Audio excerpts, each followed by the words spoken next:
जुम्मतुल मुबारक 1 जुलाई 2022 या अलीजो या अजीमो 20 मरतबा पढ़ें। अगर आपका बुर्ज हमल है तो वक्त नोट करें, 11:15 का वक्त है। बुर्ज सौर सुबह 5:30 का वक्त है। बुर्ज जोइज़ा सुबह 6:45 का वक्त नोट करें। बुर्ज सरतान सुबह 8 बजे।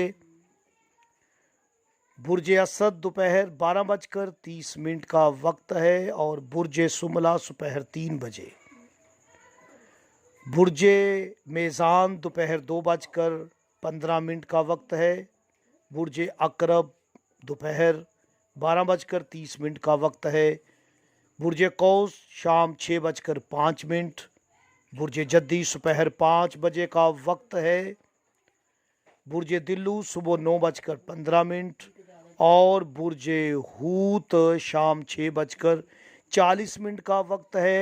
जिन्हें अपना तारीख पैदाइश याद ना हो, बुर्ज का इल्म ना हो, वो दिन के किसी वक्त भी इस अमल को कर सकते हैं। अमल के अव्वल व आखिर दुरूद शरीफ ज़रूर पढ़िएगा।